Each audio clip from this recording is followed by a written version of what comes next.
Hello, everyone, and welcome to Pat's Creative Podcast, episode pending. I don't know what number this is going to be. I'm changing up the format, so who knows what's going to happen. But today we got a special episode because I am interviewing the one and only NearChris. NearChris, would you like to not interview yourself? That's my job. Sorry, introduce yourself. If I wanted to interview myself, I would just... You just cut me out of the picture. You don't need the middleman. Hi, I'm NearChris. I used to go by Smash Master Show, but then it took me 12 years? How the long have I been here? It took me... Since I started YouTube, it took me 7 years to realize, oh, that's a stupid name.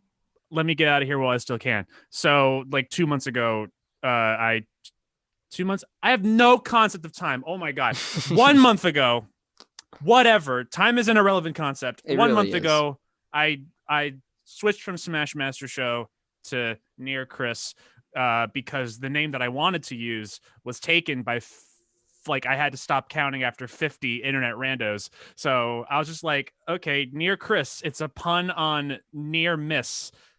So Hey, I mean, it works. I'll die. I'll die. I was looking it up to see if some other channel that has no videos had ever taken that name. I didn't find any, so I think you're off the hook. I'd rather have a bad pun than a bad name that is something along the lines of Mario fan 123, Mario Sonic 5420. Yeah. You know? It's always bizarre because there's so many channels out there that directly associate themselves with a specific game, and then they kind of feel like they have to lock themselves within that or whatnot. Yeah, no, it's especially the same with with YouTube specifically. People assume if you have Fortnite in your name, which you shouldn't do anyway. You shouldn't. But if you have Fortnite in your name and then you play Resident Evil, people will be like, "What the? This ain't Fortnite." There's a level of expectation there, right? So at least with, people, a couple of viewers of mine have already joked, "Oh, Nier? You mean like Nier Automata?" Even though one, that's not how it's spelled. That's not how it's spelled. Two, I've only played the game for 5 hours, so I haven't even finished it. I'd like to get back to it sometime in the next 20 years, but so there's been a couple of jokes like that, but it's from people who I know are kidding. Sure. So at least with Smash Master Show, if people say, "Oh, you're only a Smash channel," I can understand why you would think that. If you say, "Oh, you're a Nier channel," then either A, you're a viewer that I know you're kidding, or B, you're just illiterate, and that's a you problem at that point, not a me problem. Yeah. So, but all right. I mean, I think it's interesting that I think people associate in their brain, I don't know what your thought process was when you originally made Smash Master Show, but I think people associate in their brains that if this is the kind of content I'm going to be creating, this is what I want to promote more than my own personality in a way. Yeah. It's kind of confusing interest with personality, which are two different things, right? Yeah. And when you use that self as your personal branding, as this game is my branding, it's not saying as much about yourself. While if you come up with a name like NearChris, it's literally your name's in the title. And NearChris, other than the pun, it doesn't mean anything other than you, which is why I think you made a good choice in that name change. Yeah. Because ultimately, I'll tell you the thought process behind the first name. The first name was very easy. Step one. What's my Xbox Live username? I bet. Say less. So your Xbox Live username was based on Smash Brothers. Xbox Live was oh, my friend showed me Halo. I want to play Halo. Shit, I need a name. What do I like? Smash. Am I good at it? No, but let's lie. And then let's add a couple of numbers after that. So it was Smash Master 1995. And then that was the YouTube for a while. And then I changed 1995 the show. And then I decided to abandon all that altogether. So... Right. Whatever. Only a little bit later, right? The timeline is just 1 day in between each of those steps. Yeah, a little bit. A little bit. 7 years is a little bit. Yeah, just a little bit. Yeah, it's actually worth mentioning that about 5 years ago, I actually interviewed Chris before. I don't think anyone here was watching then. But either way, I did interview Chris before, and it wasn't an amazingly good interview, I don't think, but it was one of the most fun interviews and one of the ones that got derailed the most. So well, don't worry, I don't remember it at all. You're safe. Your secret is safe with me. It's literally I not think. safe with you because you don't remember it. It's literally beyond you. Exactly. It's so secret. It's so safe with me that not even I know it. Yeah, That's how safe it is. It's probably like hidden behind your green screen, like your fan. You know, it's just like shelved away. Wait, your secret's no longer safe with me. I told you that we weren't going to talk about this. All right. I had to bring him up. I got it out of the shot for you for aesthetic. We purposes. had to address the fan-shaped elephant in the room behind the green screen. All right. It had to be. Anyway, speaking of derailing, you get a nice view of my air conditioning though. It's a prime time view. Frankly, I'm glad in. there's no competition now between the fan and the air conditioning. It's just one solid pedestal. It's great. Anyway, okay, so we should probably actually get into some information. But yeah, you're already talking a little bit about your name change or whatnot. I don't want to ask you like too many questions about it because I know you already did like a pretty extensive video explaining your entire process on your own channel, so people can just watch that if they want to know the full ins and outs. But one thing specifically that I wanted to ask you about is just how having a name that's now less associated with the brand, do you feel like that gives you more creative freedom, at least mentally, in a sense? Absolutely, 100,000. Is it like a bit of relief %. almost off your shoulders? Yeah, because it's like no matter what happened, I knew that whatever my next username was, I wanted Chris to be in there somewhere. Because I realized like with James Rolfe and the Angry Video Game Nerd, those are two. There's a real person and then there's a character. The version of me you see on YouTube is basically just me, except it's just an over-exaggerated version of myself. Right. So I'm Chris here, I'm Chris there. There's no, so whatever happened, I wanted to put Chris in the new name no matter what. That's an interesting thing to bring up. The fact that like some people legitimately do play characters on YouTube or whatnot, and in that case, it kind of makes sense to make a distinction between themselves and them.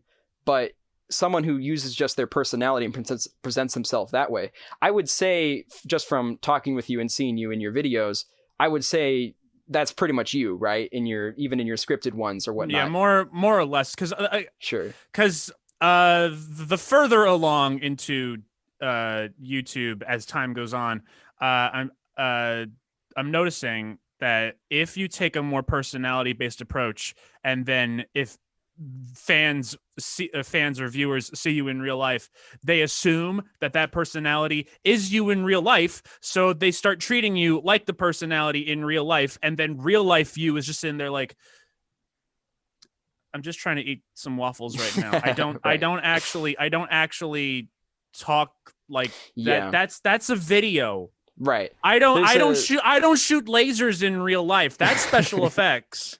You're kidding. You're kidding. I don't. That's insane. Don't. Here. Want to bet? Let's see. I'll try it right now. Do you want to see? To be fair, the brightness on your hand was beaming out, so some could argue that is a little bit of a laser. But no, yeah. I mean, there's definitely like a big difference between entertaining as yourself and then just being yourself as yourself. You know, not every living moment are you trying to like entertain people, and that's always like one of the weirdest parts to me about showing anything that I create to people that are close to me.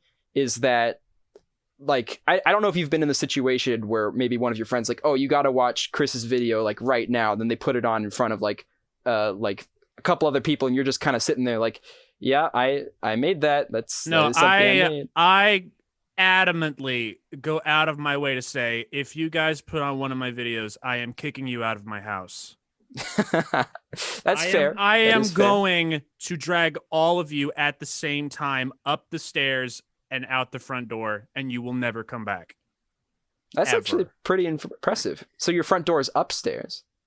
Because we hang out when they they can't come over now, but of course not. The biggest spot in the house is the basement, which isn't like isn't a haunted basement. It's a neat basement. It's a neat basement. I like neat basements. Those are a little bit better than the haunted ones, just a little bit. I don't know. Haunted ones can be more fun sometimes. I mean, they can't come over now, so maybe just for variety's sake, I'll turn it into a haunted basement just for me. Yeah, it pretty much already is, right? If nobody's in it, it's pretty much haunted. That's the only criteria. It's just it's haunted. Yeah. Speaking of 2020, that is something I want to go over just a little bit. Yay! A little bit more of a gloomier note. Great! Let's get it. Let's go. All right, I'm hyped. So excited, dude. I'm so pumped. I'm hyped. The reason I bring it up, though, and I've been bringing it up with other people I interview, is just because I noticed with everything going on in 2020, creators specifically tend to kind of deal with it in different ways. And partially out of my own interest, I'm just curious how 2020 has creatively affected you, whether or not you felt more inspired to do things because you've had more free time, or whether or not it's like, dang, like how can I do anything productive right now? I'm just in general curious about that, because everyone I've talked to has pretty much had a different answer so far.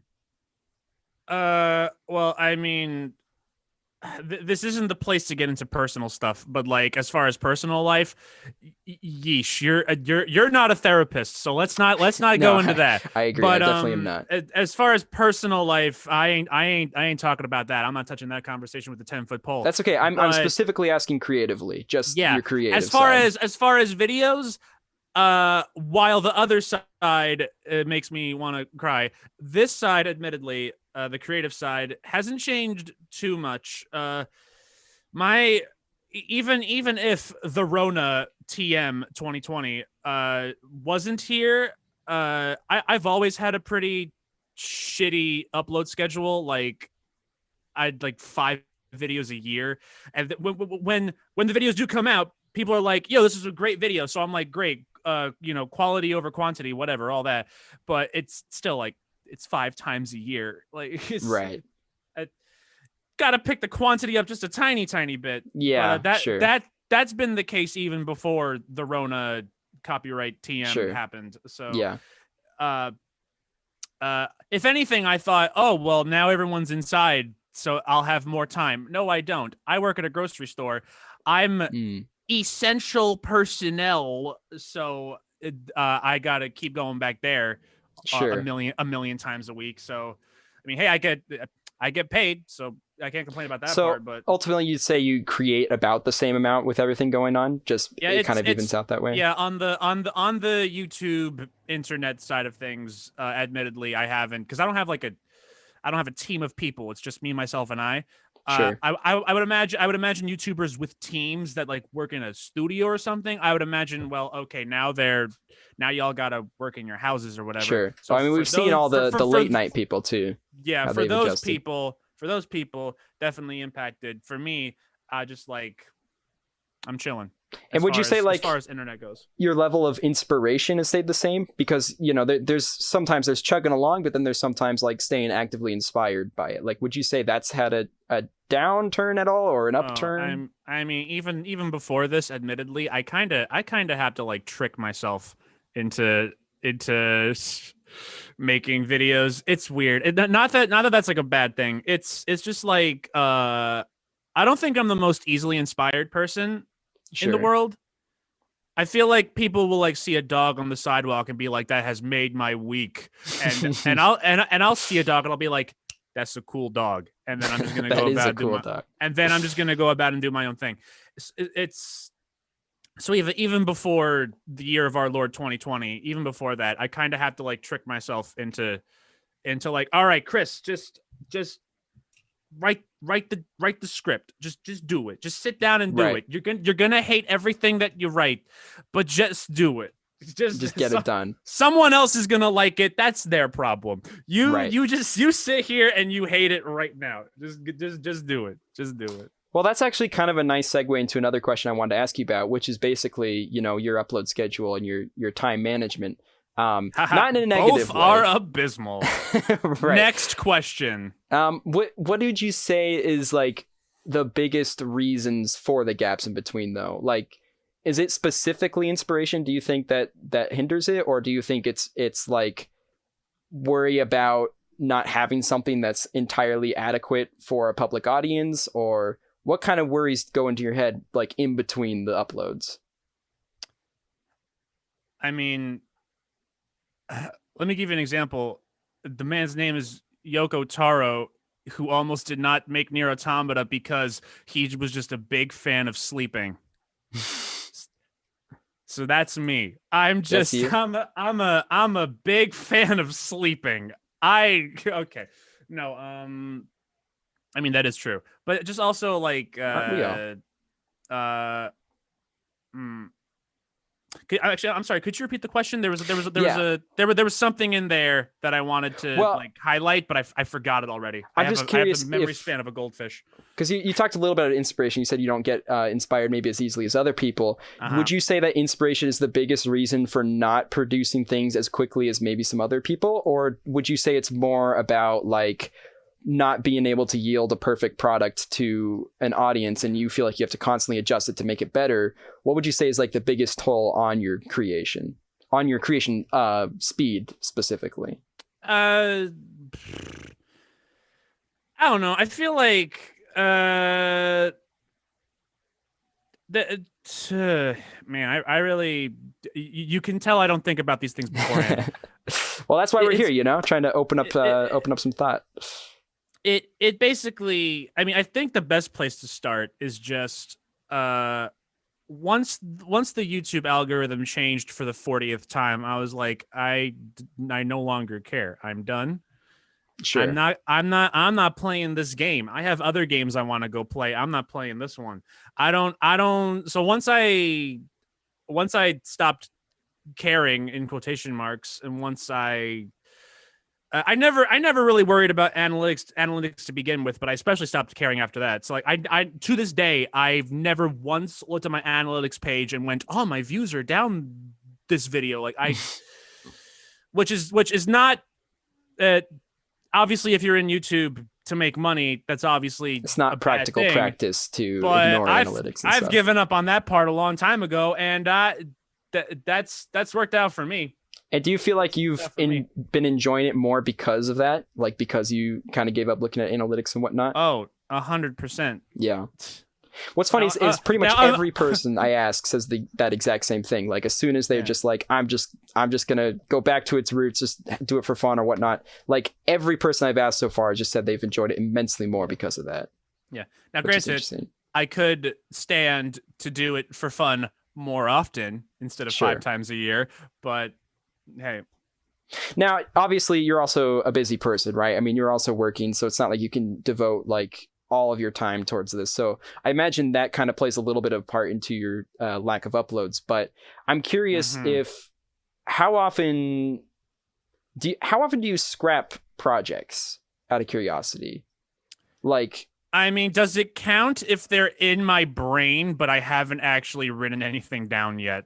Because if that counts, let's count that. Yeah. Well, then have I got some bad news for you? A lot of developed ideas just kind of down the crapper. Yeah, I just like I'm thinking about it. I'm thinking about galaxy brain. Wait, no. All right, get back in there. Get back in there. As far as actually like, I have written exactly 5 words in a Google Doc. Not as often. I think I might still have a couple of scripts floating around in my doc right now that I've never used, but like other than that, yeah, more or less once it leaves my brain, there's a good chance that I'm going to see it through, even if while I'm writing it, I'm like, because everyone has that problem where when you stare at your own work for too long, you're just like, you get used to it. And then you're like, This is garbage. This is abysmal. No one's going to like this. But they're going to see it for the first time. You're seeing it for like 6 hours a day, at least. So it's like, right. When you when you're editing specifically, you end up just looking over the exact same jokes that you made like months ago, and it just keeps replaying in your head or whatnot. So it naturally like lose some of that freshness. Which is exactly why I barely edit my own videos anymore. I actually have editors that I pay with my grocery store money. So they're eating great. That's smart. Nice, nutritious paychecks. That's actually one of the things I wanted to ask you about, though, because this is, correct me if I'm wrong, but this is a relatively newer change. Is that correct?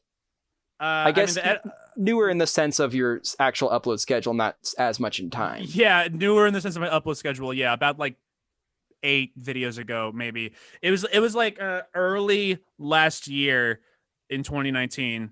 I was finally like, all right, I'm getting tired of looking at my own garbage. I can write my own garbage.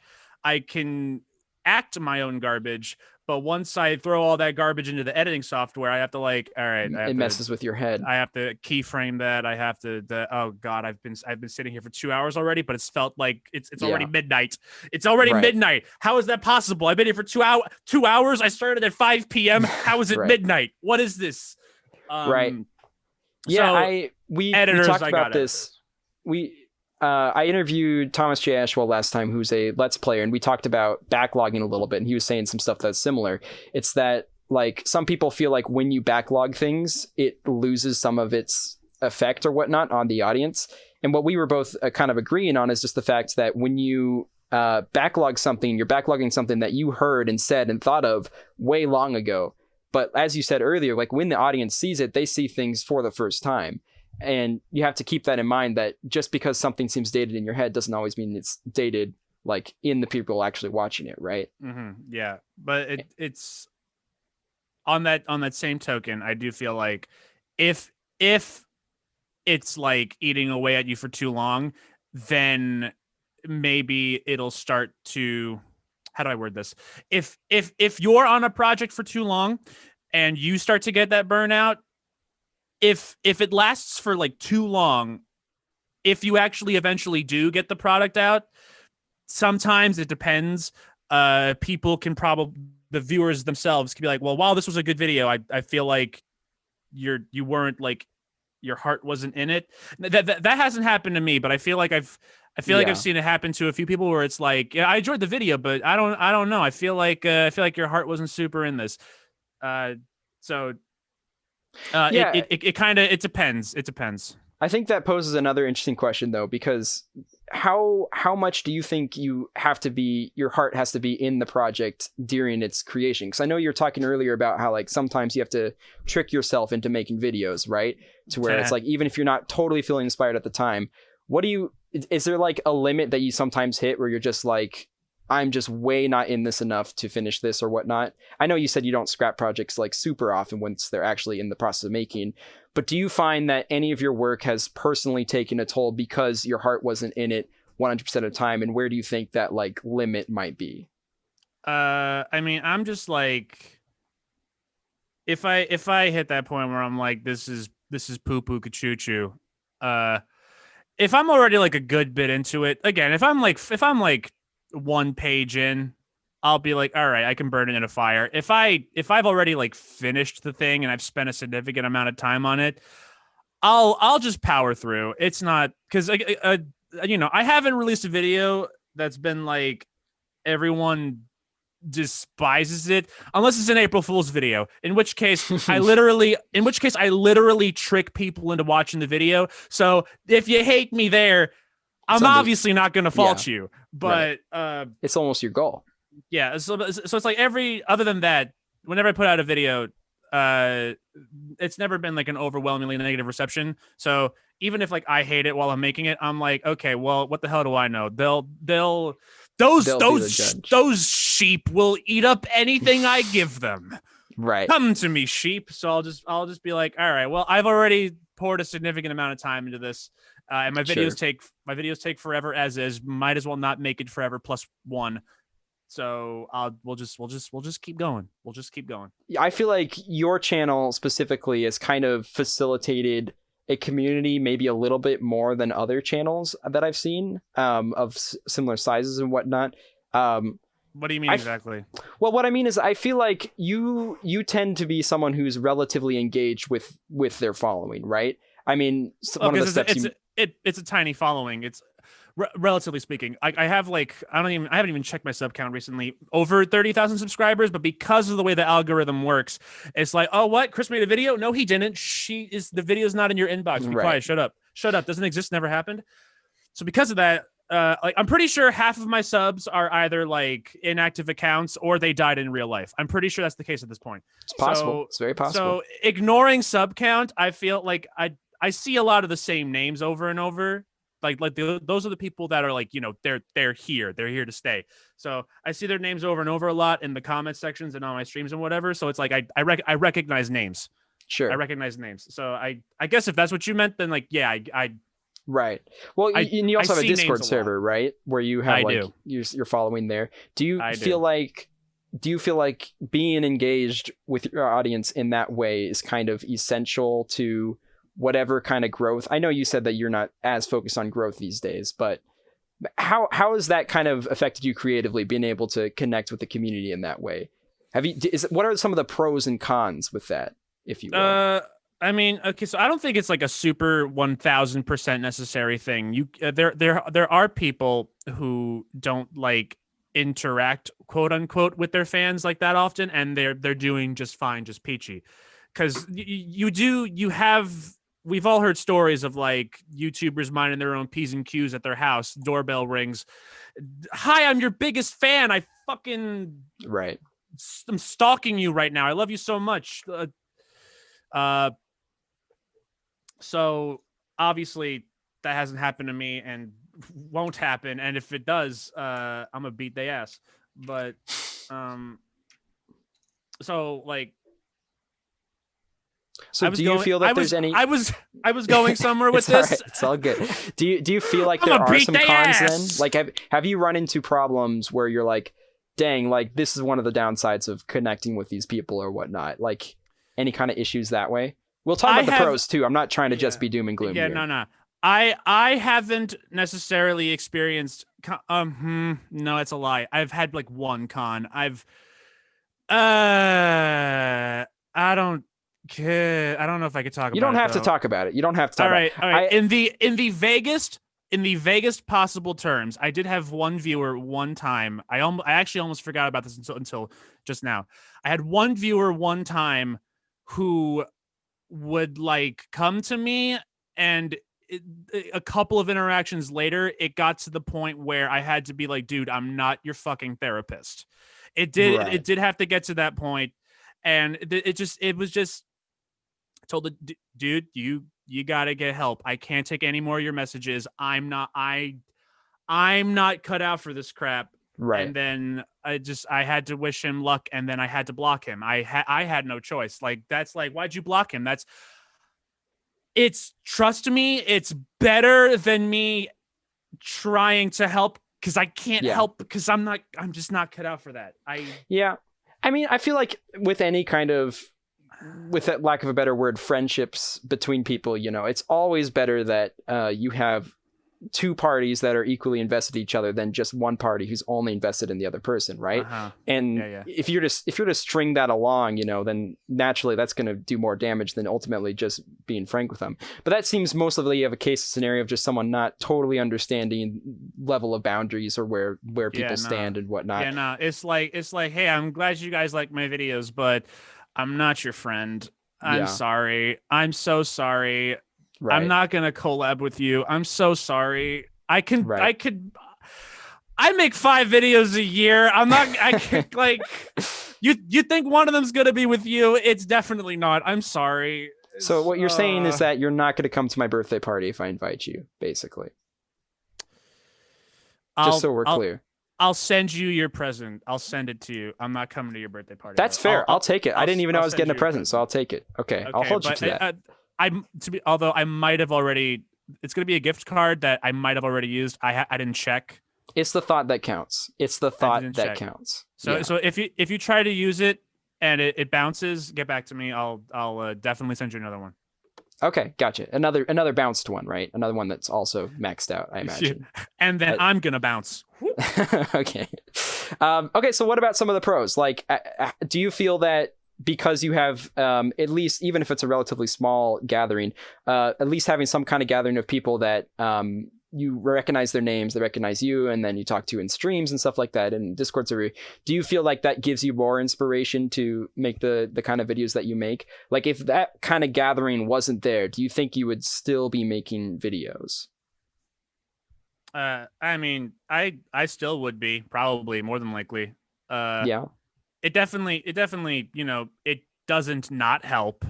Sure. It's definitely like, I know someone's gonna watch this garbage, right? So like, there is that. It's, I'm not like an anime protagonist that punches the ground going, my friends are my power, they're gonna watch my videos, right? The power of friendship, well, it's nothing like that, but it's definitely like, okay, cool. One person will watch this. Right. Yeah, and ultimately the content you're creating the most, that's the most important thing to you, right? Would you say through all this, just specifically the product that you create, is that what you hold like most important to you? I mean, yeah, I got nothing else going on right now. Sure. Right. Okay, I got another question then. Do you consider yourself an artist?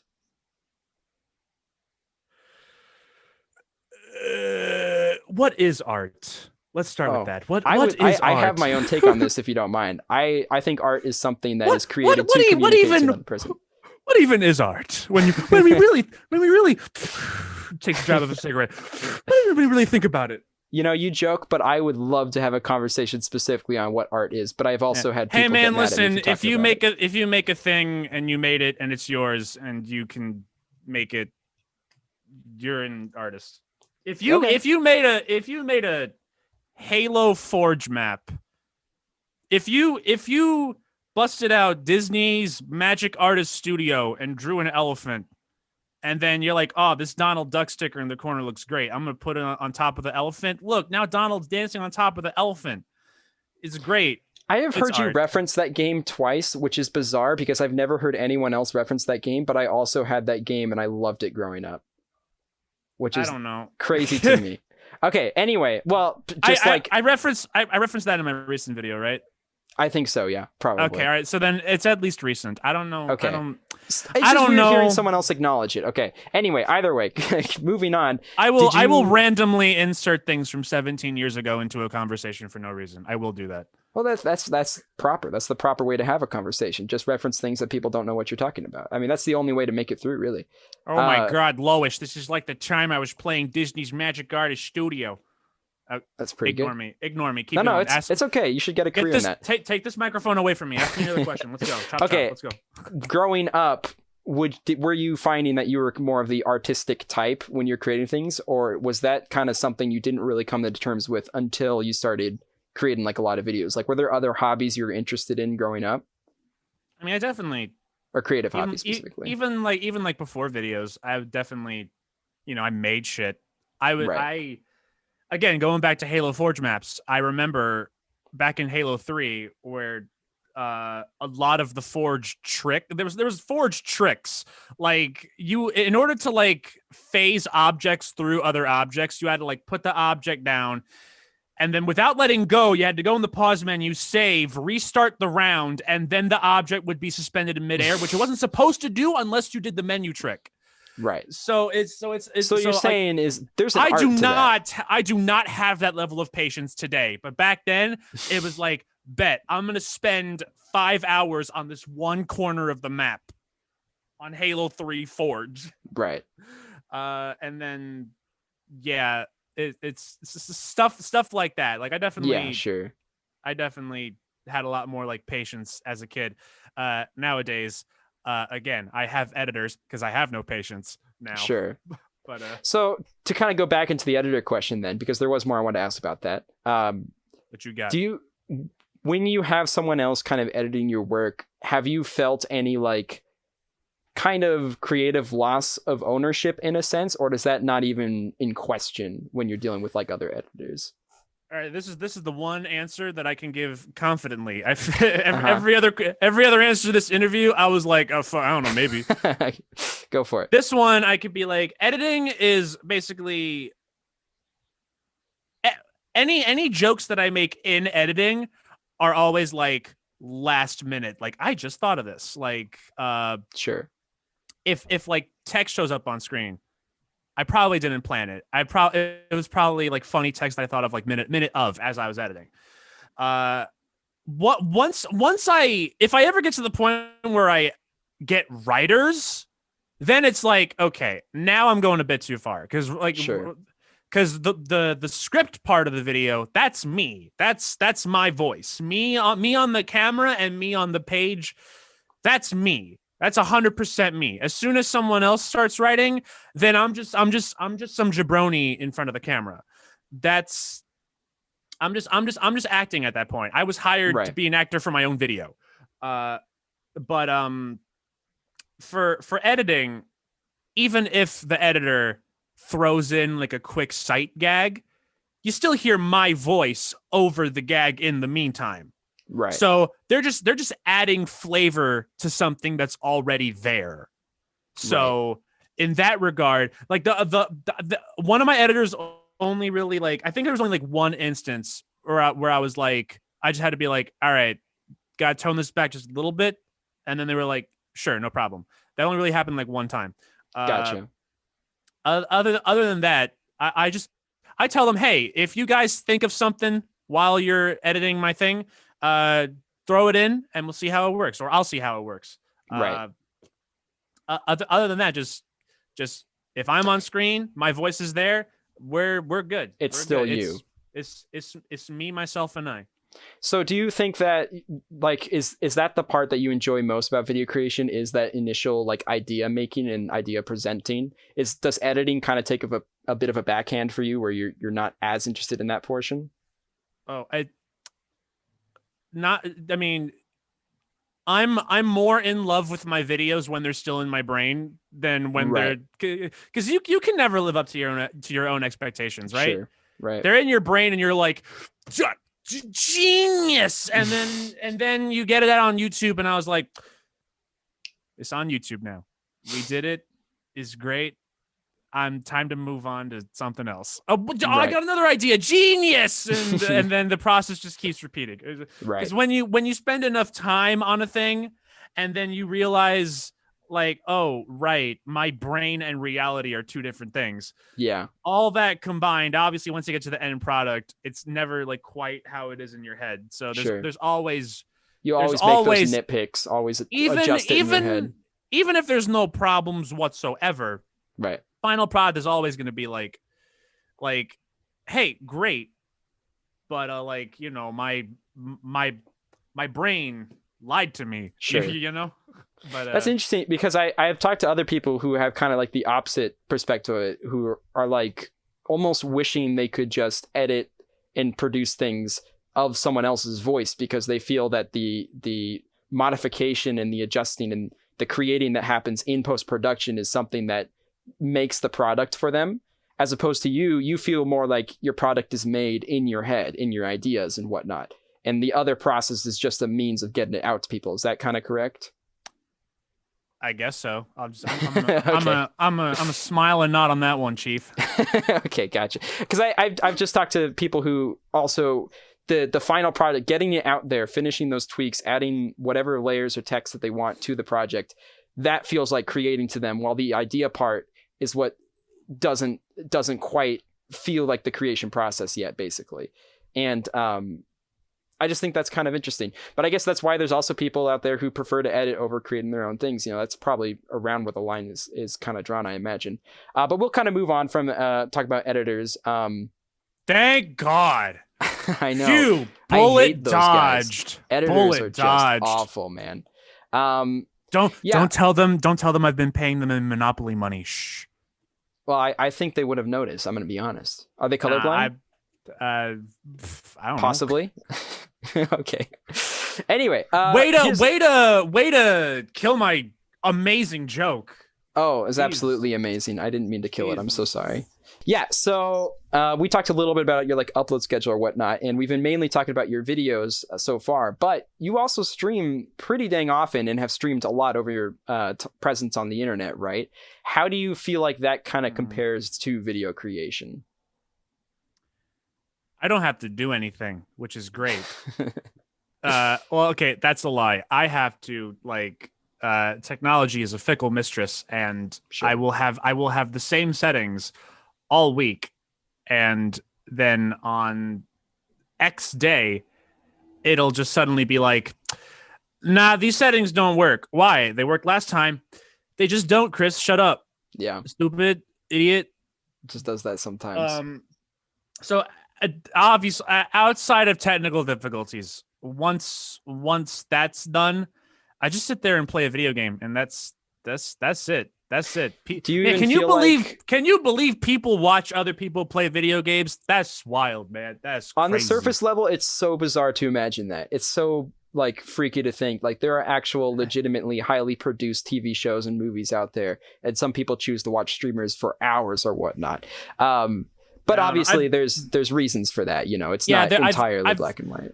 I've watched videos analyzing the I guess for lack of a better word, psychology of why people like watching stuff like that. I couldn't tell you what the videos like what the theses were, because the information goes in my brain, and then I'm like, oh, that's interesting, that makes so much sense, and then like 2 minutes after the video's over, the information's already gone. Like, right, do you still have some remnants though, some parts that weren't squeaky clean? I have remnants. If I go back and like rewatch the videos, I'll be like, oh, I remember, that's why this shit makes sense. Right. So like, but do you feel that you're trying to entertain people when you're streaming, or is it legitimately just you enjoying a game, would you say? Both. I because if it's just about entertaining myself, I don't have to stream. I can play a game in my own time. Sure. So, but like it's you know, we live in an era, if you will. We live in a society where we feel the need to post about everything that like the old joke where people tweet, I'm on the toilet right now, like that used to be a joke or whatever. Ouch, it's not even ironic anymore. It's just ouch. I just stubbed my toe. People have the need to like share their life 24/7. I don't have a need to share my life 24/7, but there are still 4 hours out of the day where I'm not doing anything. Right. Let's play God of War. I picked a great time to start streaming God of War. As of the recording of this podcast, the sequel got announced like the other day. So I was like, wow, I picked a great time. So, great time. All right. So that's irrelevant. I just wanted to flex about how psychic I am. Oh yeah. You are definitely a psychic. I definitely get that from when I'm talking to you. Everything you mentioned, even things you don't remember things of the past, but you remember things of the future. That's what's important, right? Yeah. 5 seconds behind and 5 seconds ahead. So it's about entertaining myself, because I just want to play video games, man. But then there's also I want people to check out the sick 360 no scope about to get. Check it out. Pff, oops, I missed. All right, ignore that, guys. This one for sure. Pff, oh, I missed again. All right, now guys, we still have 3 hours left of the stream. I got it. I got you. Yeah. Entertainment is more fun when there's some kind of audience. And I think that's what's kind of cool about live streaming, is that it presents a live audience as opposed to YouTube, where everything's just done in post. And all these reactions you get are like things of something you might have recorded like months ago, right? And it feels a little bit less of a conversation. And it kind of goes back to that question you asked a little bit earlier in the podcast. The thing that I actually love to talk about all the time is just, what is art, right? I really do believe that art is just communication from someone creating it to another person.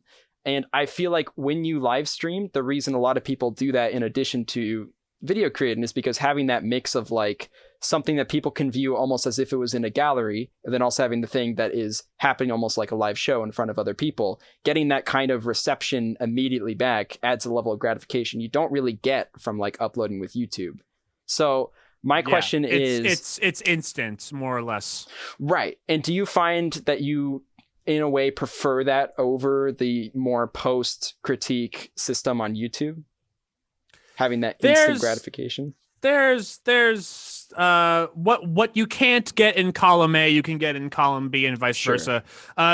You can kind of with YouTube premieres, you can kind of get the instant gratification if you like premiere it live.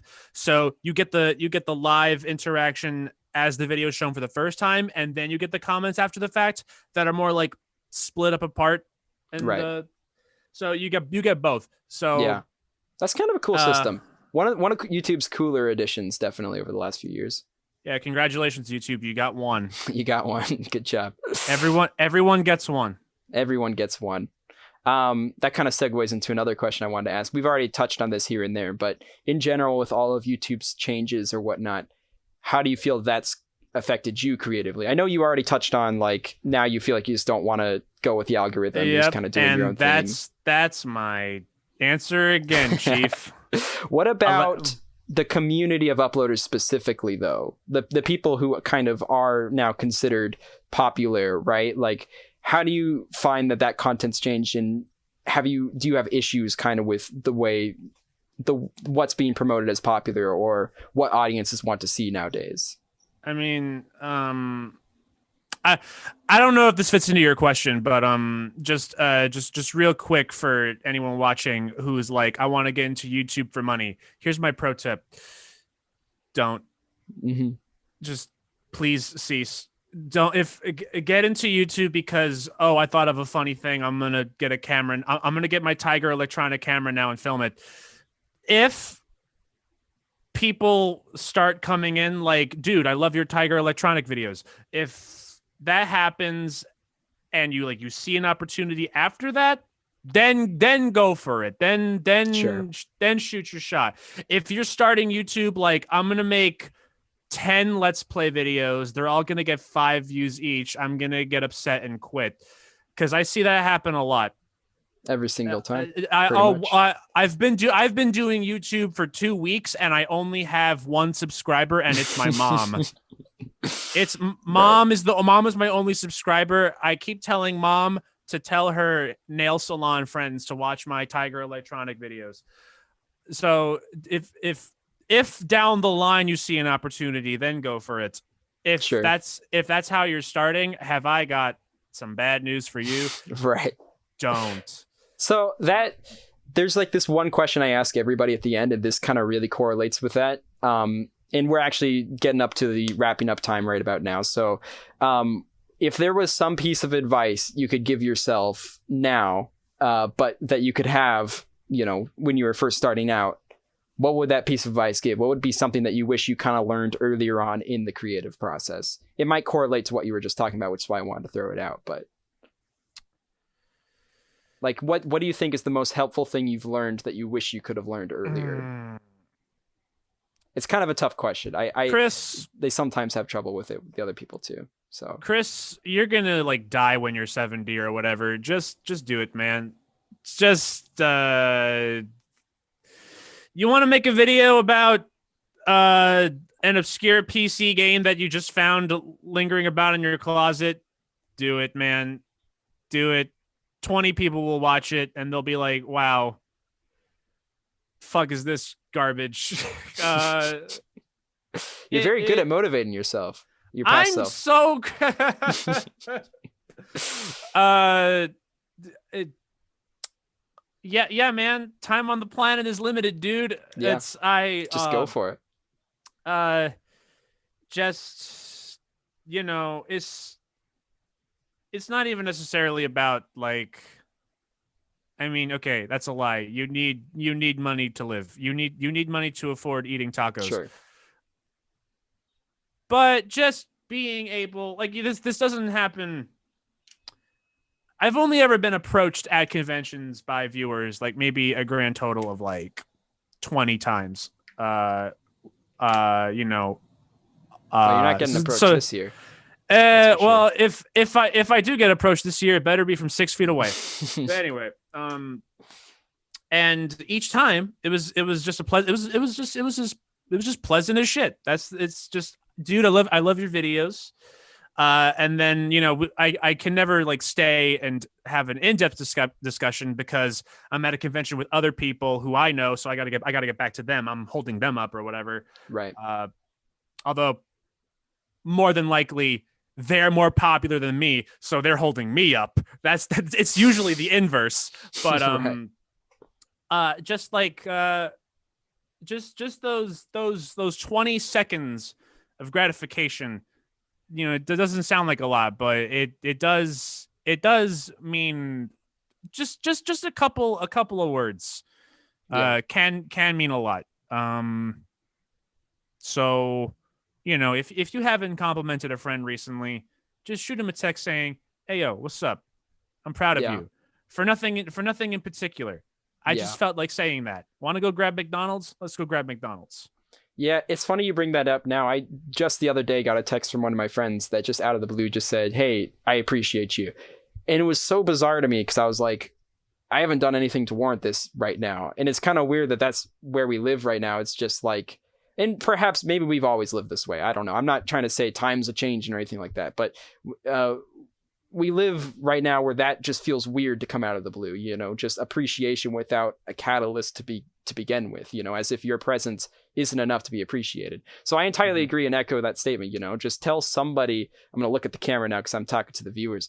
Tell somebody, out there that you like them, that's all it takes. That's all it takes. Yeah. Chris. Hey, that's me. Hi, I'm Chris. What's up? Yeah. My advice is, hey, do the thing, because someone is going to need the thing, or not even want the thing. They're going to need or want the thing, or both. So just do the thing, do the thing. And I like that. And I like that. Nice and simple. And then if you feel like it, do it again. And if you don't feel like it, that's fine. Yeah. But if you can, if you want to, do the thing. Just go for it. Don't worry about other people. Don't worry about how they might react. Just do it for you at the very least. And then if you do it for you, you're doing it for someone then. I mean, worry about it if they ring your doorbell at 2 a.m. and go, hey, I like your thing. Then say, get off my lawn. I'm gonna. You make a lot of jokes about people coming to your house, and it makes me worry that that's happened. It has not happened to me, and it probably won't. But right. I hear so many stories that now I'm just like listen, I'm going to tell all of you right now. I will sit on you to death if you come to my house. No one come to Chris's house. Swear on rule number your Yeezys. Swear on your Yeezys. Yeah. I'm going to get you out of here. Absolutely.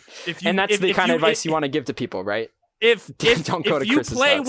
If you play one of my videos in front of me, you will not live to tell the tale. I will kill you so hard you will never die again. What do? You just sit there while it plays and you're like, yeah, it's funny. I heard it like 600 times. Why are you subjecting me to this again? Yeah. I've been through this. And once it's over, what do you want me to say? You want me to laugh? You want me to laugh at my own jokes? Like, what am I supposed to do? You got to get through this. I already got through this. You get through it now. This is your job now. This doesn't pertain me. You watch this crap. I'm out of here. Yeah. Watch it on your own time, okay? Not on the clock. Not while you're here. All right. Well, in that case, I'm going to kind of start wrapping some things up. I'm not entirely sure when this podcast will air because things are schedules are changing or whatnot. So I'm going to take it to you to talk about anything that you're working on. But just keep in mind, I don't know what the dates are. So if you have something coming out tomorrow, it's not necessarily something you have to plug, right? But just in general, where can people expect your stuff? What are you doing and what are your plans or whatnot? I'm glad you have so much faith in me to say, do you have something coming out tomorrow? I'm glad you have so much faith. Maybe a stream?